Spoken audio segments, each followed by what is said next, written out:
Hey, everybody. Welcome to the Mob Mentality podcast. And today we have Hannah with us, and she is the owner and runs a program that is Serene Success for high achieving women that are dealing with burnout. So, this is a topic that hits really close to home for me, and I am super excited about this conversation today. So, welcome, Hannah. So glad to have you.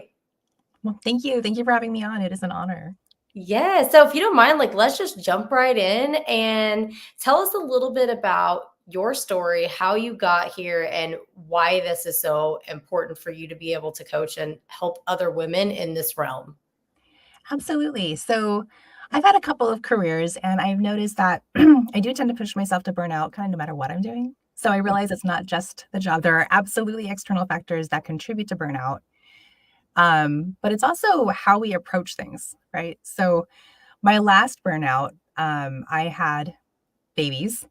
I was, the breadwinner. I'm got my career, got a lot going on, the marriage, the household, a lot on my plate, right? And I hit a wall so hard. I couldn't get out of bed for like a months. It was really, really awful. And I went to the doctor and was like, what's wrong with me? Nothing was physically wrong with me, except for that I was fried. I was just completely fried. Yes. And it scared me because I wasn't able to show up as the mom I wanted to be, as the wife I wanted to be, as the person I wanted to be. And I was very concerned about the fallout of being that exhausted and not being able to perform. Mhm. I was afraid of losing my job. I was afraid of the financial impact. I was afraid of the impact of my babies, of me just being basically in bed, just fried, just not able to really show up and give like I wanted to. And so that for me was a turning point. It became very, very important to me, critical, the most important thing in my life to solve this. And because I had burnt out before in other careers, even before becoming a mom, I knew that there was something about how I do things that was leading to this outcome of being just overdone, right? Mhm. And so I did a lot of research. I got some training. I did, pursued an education. And what I learned and realized was the characteristics that were the behaviors that we have that drive us to success can also drive us to burnout. And then when you add in external factors, it just exacerbates things and speeds it up. So it's not just your boss, it's not just your company, it's not your industry necessarily. Those things contribute, but I think burnout is like a holistic situation. So looking at your own characteristics and the way that you take on responsibility is huge. It's huge, especially for those of us who are high achievers, who are perfectionists, who are driven, type Mhm. A personalities. Like, we have it in us to achieve amazing things. We also have it in us to drive ourselves into a wall and not be able to get out of bed. So, ideally, we address it before we hit that wall, before we're in bed, like, what's going to happen to my life if I can't get up? Mhm. Um, and it is possible to have success without burnout and to enjoy what you've created in your life without constantly feeling like you have to push, push, push, push. Yes, that's so many key things that I want to pick apart there is so even starting out, did you notice that you were burnt out yourself, or was it your husband telling you? So you found yourself just completely in bed, couldn't get out of bed. Was that your sign, or did you feel it coming on? The signs were all there before, right? But I Mhm. was not tuning in. I was What are just, some of those? yeah, floor, pedal to the metal, moving forward, ignoring all of the red flags, which we can get into, Yes. until I was in bed. And then that was the wake up for me. It was me not getting up Mhm. and having zero motivation to engage with the world. So that was the wake up for me. It took it took to that point for me to be like, I need to change how Yep. I behave, how I'm engaging with the world. I never want this to happen again. Yeah. But the flags and all the symptoms and all of the things that we should look out for were happening for years up to that point. Okay. So this was a big compounding effect. Yes. What are some of those red flags? Because I feel like so many women are like, I think I'm dealing with burnout, but we just push it aside, try to ignore it. And what do we not need to be ignoring? Very good question. So, sorry. You're Initially, it looks a lot like stress, right? So initially, it's going to be irritability, anxiety, insomnia, poor concentration. Maybe you've got some tummy troubles, headaches. And those are obviously those are signs of stress, and those are signs of that could be so many different things. So how do we know that we're heading towards a burnout? What I like to consider is when you take the weekend off, when you take your vacation, and you come back on Monday, and you're not ready to go back, and not just like it's a slow Monday after vacation. Like you're resentful. That I think is our biggest red flag. Okay. When you resent your job, when you start to feel like resentful towards parenting, when you start feeling resentful towards all of your obligations and you feel seriously trapped by your life, that's a big red flag. And then when you don't recover, like when you take your break, you take your vacation, you take your weekend, and you come back and you're still not ready. Yeah. You want more time off, like a lot more time off. Like you could take a month off and sleep and get nothing done and still need more sleep. Like Yes. those are big red flags. Yes. Tune in. And I think that resentment and disassociation, like when you start to check out and stop caring. Yeah. So those are two really big ones. When you start feeling that way, that's a big red flag that you need to tune in to what's going on and make some changes before you either that resentment gets out of control and you implode your life, or that detachment goes too deep and you stop performing. Because when you stop performing, it doesn't just affect your performance, it affects how you feel about yourself. It affects your confidence. And we all know that confidence is critical. So if you are like, you've been a top performer your whole life, and then you hit a wall and you're like, I'm not showing up anymore, I can't do my job anymore, then you can get into this confidence spiral. Yep. And that can lead to all kinds of pain and suffering. So it's really important, I think, to to tune in and to recognize these symptoms of resentment, disassociation, and just notice when you're not recovering. Yep. Yeah. Yeah. Address it before it goes too far. One of the very first things, like when you were telling your story, is just saying it's like, okay, I'm not showing up how I want to as a mother. And I think that is so big and powerful for so many other high achieving working moms, especially, that you feel like you need to show up at work, you need to perform at a high level, like for your family. And then on the opposite side of things, you need to be able to perform well at home and show up for your kids and the best version of yourself. And whenever you don't do that, those feelings of guilt, and it's like that guilt, that resentment, all those are just going on so powerfully, like inside of us, and this internal battle. And I feel like so many times we get to this level of burnout because we have this internal battle and like we're fighting against it instead of being able to say like, okay, this is where I'm at. And we almost feel bad for saying like, I'm resentful. Like, I don't want a mom today. Like, I don't want to parent. Right. And that's normal. Parenting is a job and you do need days off. Like that's normal. That's human. And that guilt, that self-criticism is a form of sabotage. Like, so, sorry, that had it under control. No, you're totally fine. I bet we're all dealing with all this stuff everywhere right now. Everybody's got the coughs and the colds.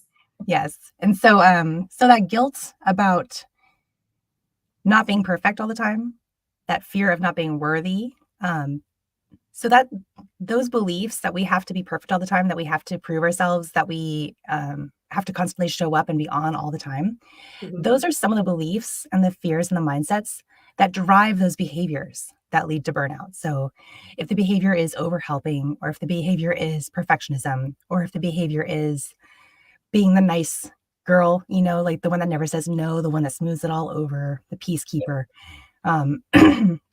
If those behaviors are driven by a fear of not being worthy, or, some people call it imposter syndrome, but I really feel like it goes deeper than that. Like it's a fear of not being worthy. And that drives so much of that behavior. And also that, like you're saying, that internal monologue, that internal voice, where we tell ourselves self-destructive stories about how we're not good enough. And we've got to stop that, because you are good enough. And changing that internal dialogue and that belief and that mindset Mhm. is what will change the outcome. Yep.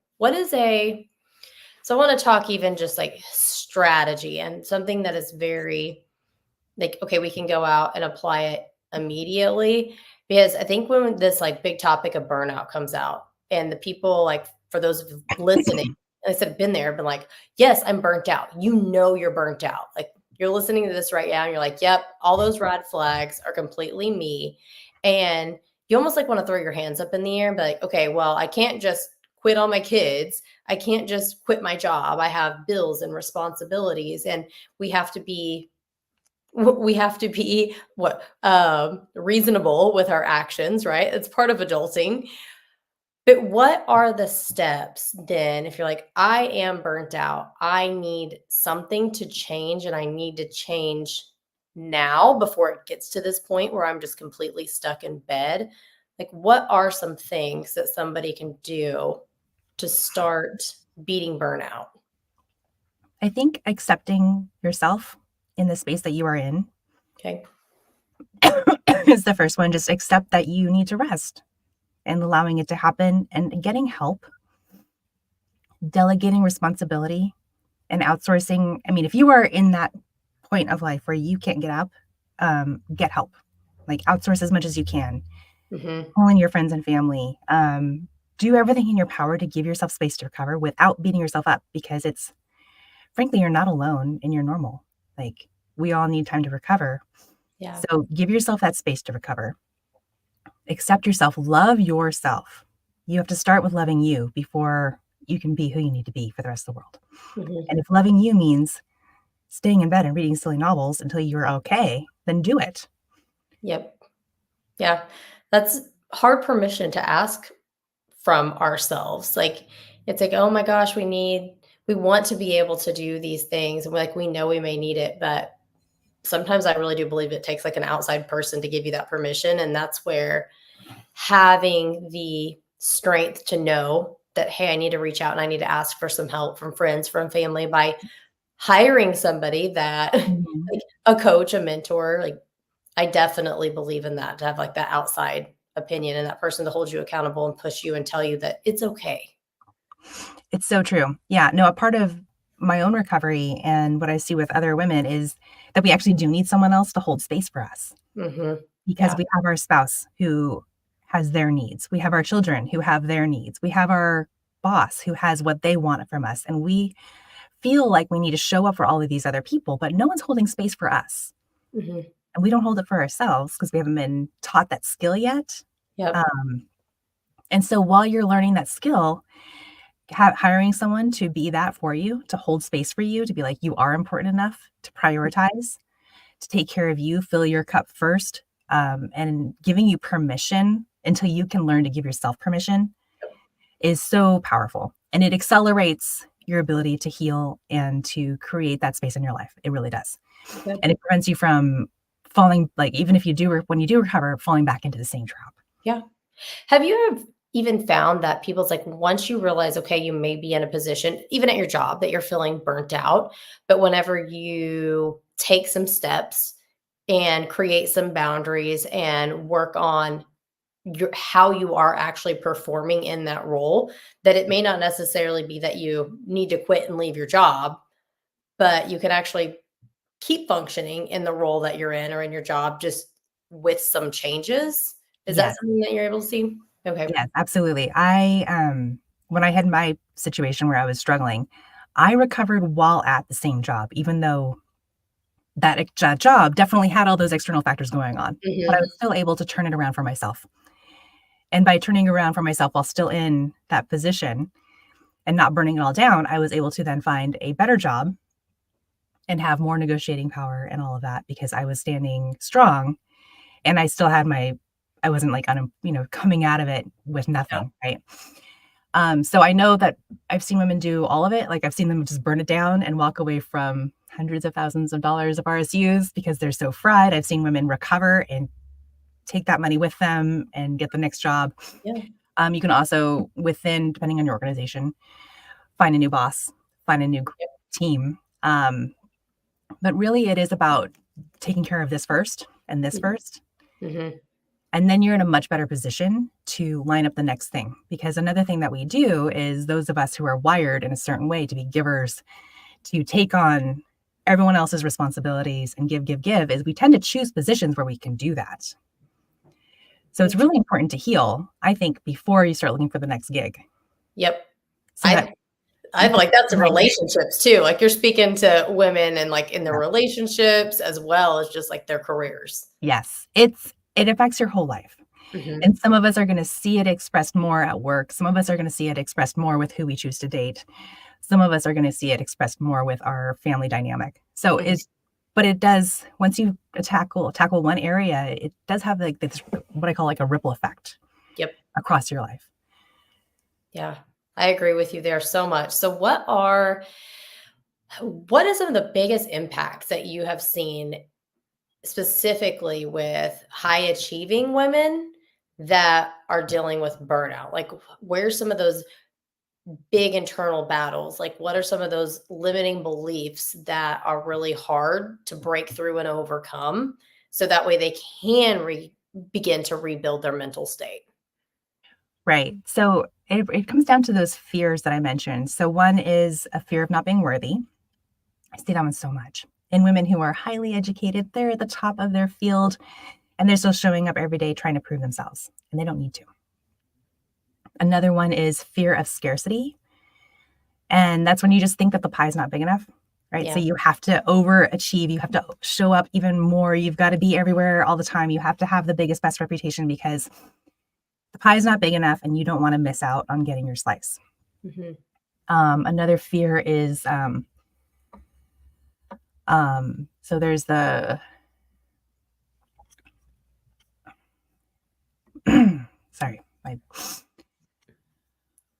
So there's the fear of rejection, and that is, when it comes to career, it's like the fear of job loss. When it comes to home, it can be the fear of either being rejected by the people that you love or not being accepted by them or not belonging. And that can drive people to take on way too much responsibility and overwork to prove their worth or secure their position. Mm-hmm. Yeah. And then there's the fear of setting boundaries. And that's often shows up as like this fear of saying no, or the fear of saying yes to what you do want. Mm-hmm. So oftentimes women will say, oh, I'll do that. And they think that they're being helpful, but they're taking on things they don't want. Yep.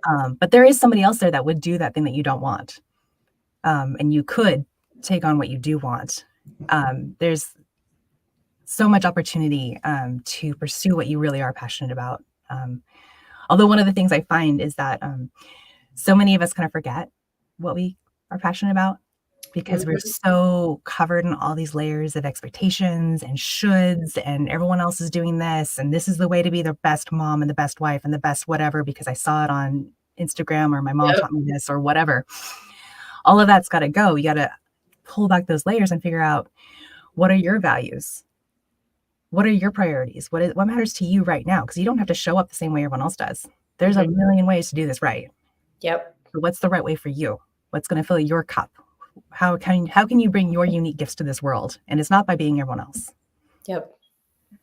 This is so good because it feels like I literally just made a post this morning and it was talking about like things that zap your energy. And it wasn't even specifically talking on the fact of burnout, but it's like these things that still are energy.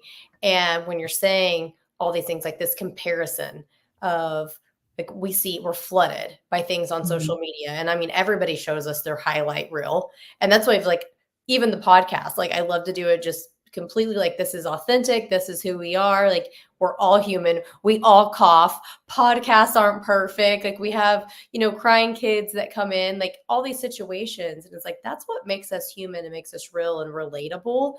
And you don't always have to believe and compare yourself to, it's like the car that somebody's driving or how everybody looks so perfect in their family photos. It's like, that's not always the reality, and you're human, and that's okay. Right. It's like, that was a big one. It's so true. And I remember this was like an idea that I had in my head that I had to make like a homemade from scratch dinner every night while working a very aggressive, like professional job in tech. and taking care of 2 little ones and, like, all the things, and it was such a crazy idea because, like, why? Yeah. And so when I finally started unwrapping the layers, I realized, like, okay, what actually matters to me is getting healthy food on the table every night, right? That's what matters to me. There's a bunch of ways to do that. You know, once Mm-hmm. I defined my requirements, like, okay, it Yep. has to be whole, real foods, at least 80% of the time, you know, and I didn't have to do it all. I don't have to cook every night. I can outsource that. I can Yeah. delegate it. At this point, I can delegate it to my kids. They can learn how to cook too. Yep. So once I let go of like, I have to do a thing a certain way, take a step back. Like, what do I actually want out of this? What Mm-hmm. am I looking for here? Get the requirements clear, Yep. and then look at all the ways that you can fulfill those requirements without it Mhm. actually being your sweat equity. Yep. That's great. That's speaking to high achieving women is like you think that you have to do it all, and it's because of your own work and sweat and efforts, and it doesn't always have to be that way. So would you walk us through even your 5 steps or the 5 success traps basically that lead to burnout? Like what are those? So the success traps are it's those behaviors that I mentioned, Okay. that those behavior patterns that drive us to success. But they can Okay. also, when driven by fear, when rooted in fear, drive us to burnout. And those are people pleasing. And that's when, you know, you want to make everyone else happy.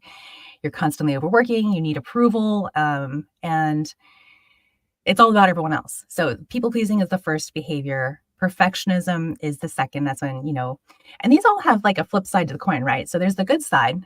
So as a Mhm. people pleaser, you're making people happy, which is great. There's nothing wrong with that.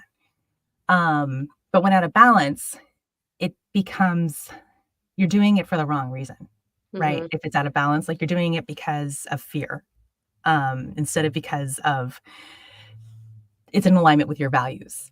Yep. And with perfectionism, it's there's also a flip side, right? So the perfectionist is known for having high standards, for having an ability to get things done to a very, very good quality. And but the flip side is that maybe you're trying to get everything done to that level of quality, even though it's not required to meet your goals or to be in alignment with your values. And that's Mhm. where like being a perfectionist about dinner, I was doing like not good things for the rest of my life, right? Yeah. So and then there's the overextending and overhelping. And so this is when, you know, you see someone struggling, so you step in, you see a problem, you jump in, you offer to do it all. And you take on more responsibility than is yours. And it has this impact where you're not actually able to take care of yourself. Like you put yourself last and you take on everyone else's responsibilities and you start to feel resentful. Um, and then there's the, you know, being that nice girl, the one that never says no, the one that's always smoothing things over, the one that always puts yourself last, puts everyone else first. And that can have a pretty strong detrimental effect if you don't have a strong yes and a no and a clear definition of what is valuable to you. Yeah. And you're just bending yourself into pretzels trying to be everything for everyone in order Mhm. to keep things happy and smooth and running forward. Yep.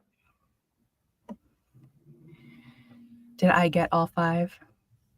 And then there's the overachieving, right? So, and that's when, you know, you achieve one goal and you don't stop to celebrate. You don't acknowledge yourself. Yeah. And you just go to Yep. the next and go to the next and go to the next. And also part of the overachieving is like you've got this to-do list every day, which I love my lists. I'm And with you you on know, you're that getting one. to that list all the time, but you don't make time to exist or to be yourself. You're Mhm. achieving, but you're not being, Yeah. if that makes any sense. Yep.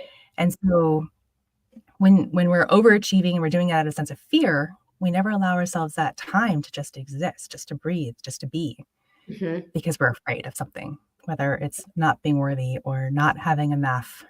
We're just constantly going until we get sick or we become so resentful that we start disengaging or acting out. So, Yep. I can see how this bleeds over into so many other areas. It's like we look first of all like at our career and then like no, this is not just in your career. This is in your role as if you're a parent, your role as a parent, as a spouse, in a family member, like in the community, mhm, just in general. And I love like this point of existing and this level of like mindfulness that ties into that of like you can literally, like, I love lists and I love breaking down my day and being able to say, like, okay, I'm going to intentionally invest time into, you know, playing with one of my kids and giving them undivided attention. But it's like the point of being able to like to plan that and say, I'm going to put away my phone, I'm going to put away all the distractions, and like this is where I'm going to show up and this is where I'm going to be, is what helps me now from feeling totally burnt out and defeated at the end Mhm. of the day. It's like, that was my objective, even if it's 15 minutes, to be able to Mhm. give like undivided direct attention to this kiddo and celebrate that. Like that was a win. And I think we Absolutely. automatically go to, it's like, oh, you know, it just wasn't enough. It's like it was only 15 minutes. That imposter syndrome and be trying to be perfect. Mhm.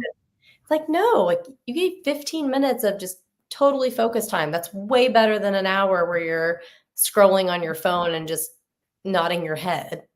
Absolutely. Yeah, we call it one-on-one time at home, and it has been a game changer. Each kid gets, like you said, 15 minutes undivided attention. Yeah, that's And sometimes great. it's a challenge to pull it off, but Yeah. makes it they live for it. They love it. So, yeah, Yeah. it's very powerful. What other ways, like, so like that for you and your family, whenever you begin to realize like that you were as at this point of just complete burnout, what are some just very applicable things that you started doing in your daily life that helped turn things around? I think the biggest thing was, getting really clear about my values and what really did matter to me, and then, writing it down, like, getting clear, like, "These are my values. Mhm. This is what's important to me," and those things together are kind of like your purpose, which can change over time, right? It's not always the same thing. Right.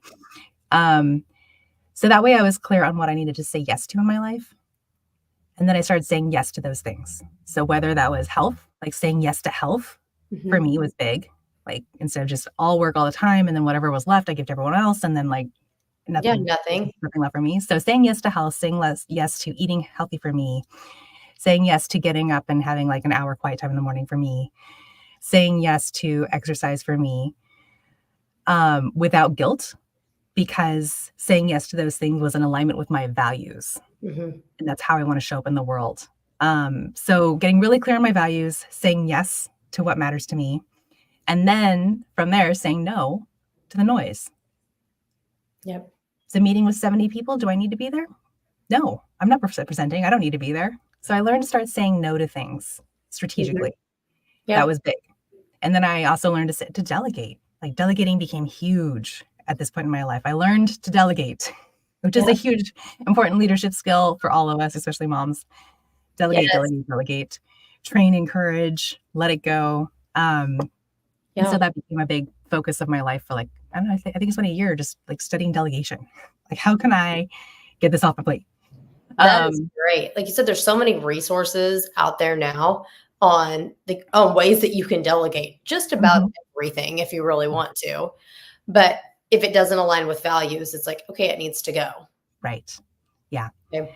So I think getting crystal clear to say what I was saying yes to, what I was saying no to, and honoring those Mhm. made a huge difference. Getting clear on my values Yeah. and how I want to show up in the world and stop trying to be perfect to everyone else's standards. Mhm. And then you can let go of the guilt, right? Because you know who you are. It doesn't Yep. matter who anyone else is. Yeah. So if you know who you are and you're in alignment with who you are, Yeah. the rest doesn't matter. This reminds me of a conversation I literally had with a client this week of telling her it's like, you know, maybe hurting somebody else's feelings by not walking into the office and just being, you know, happy, cheery, say hello to everybody and but not wanting to be perceived. It's like what she values, not like being kind to other people. She's like, I'm not an unkind person. But you know, we be able to like take it back and be like, okay, that person, you may not be able to meet their needs of like exactly what they need, but are you showing up every day in the way that honors who you want to be? And Mhm. then if that person's feelings are hurt, like that's okay. That's okay. Like And that's you the showed thing. up in the best version of yourself. Exactly. And we are not responsible for other people's feelings. Hmm. Yeah. You're responsible for your own behavior. There's a period at the end of that. You cannot control or take responsibility for other people's feelings, Yeah. Even your kids. even your kids. I'm like, I mean, I literally right now, it's like even having babies that, you know, that don't talk, it's like, okay, Well, I know so many parents, it's like, we feel like, okay, we got to take on the responsibilities like of our kids. And like, we got to, if they're mad, we need to be mad and try to solve it and figure it out for them. And it's like, no, like they have their own feelings. They're their own person. Like, how do we respond to that Mhm. frustration and that anger that they have? That doesn't mean that we have to be frustrated and angry.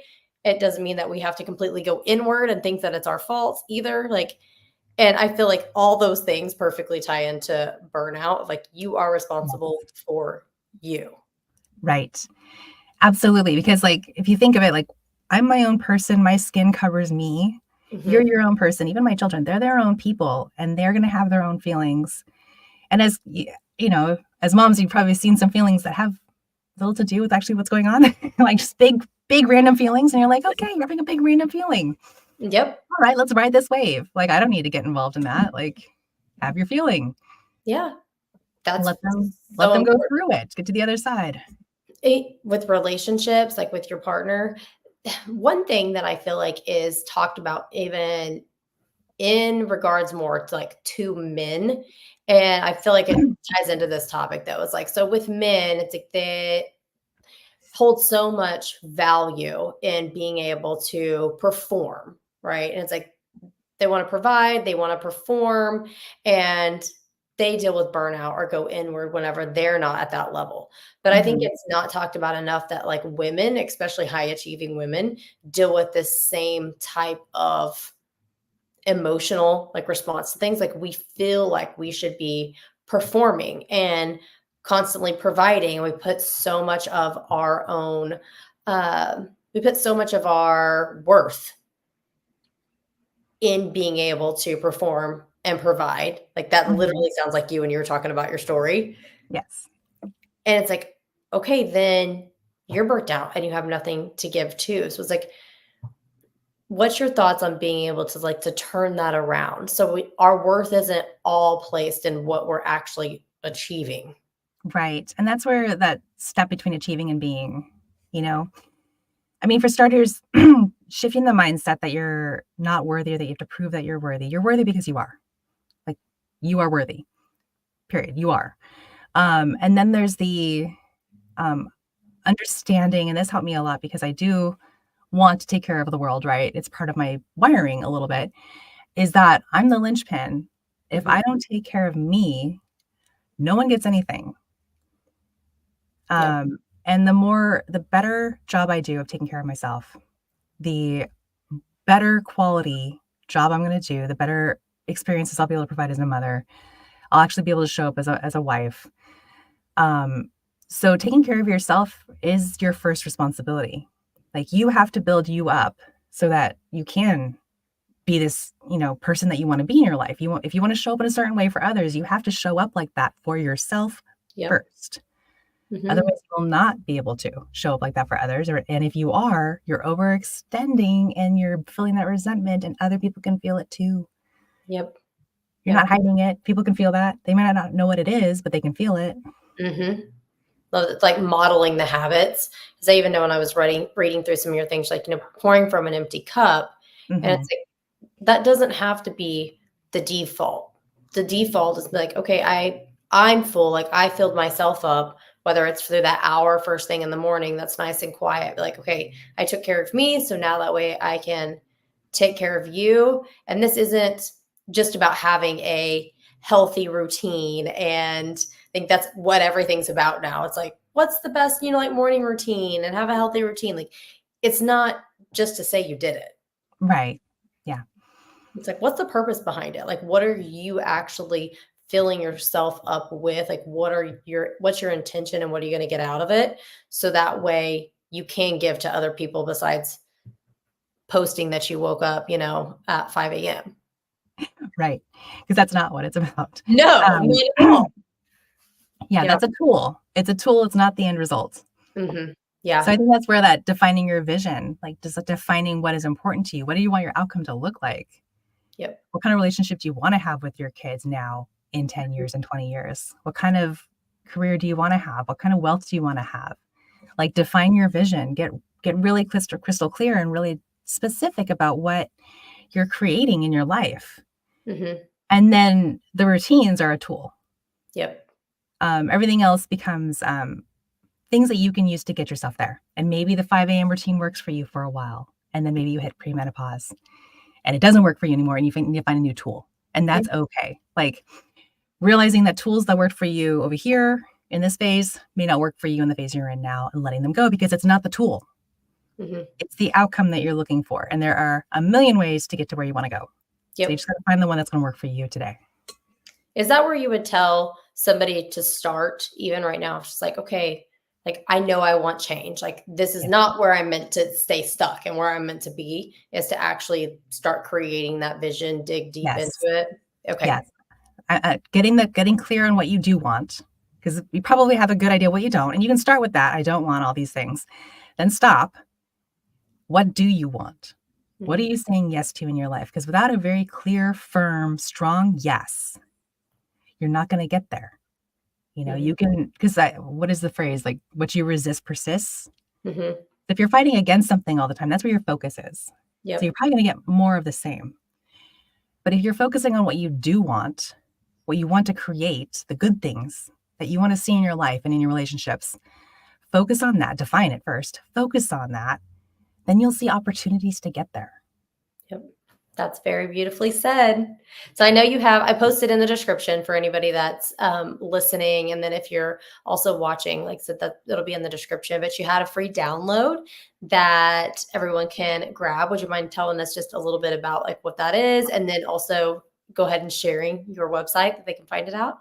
Sure. Yeah. So I've created like this little gift for podcast listeners, and it is, it's basically ways to work less.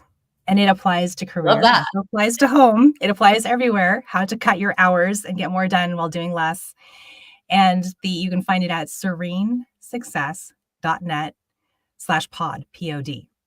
Cool. And it's got the 7 principles to increase your efficiency, decrease the amount of effort you're putting out, and really, really get focused and crystal clear.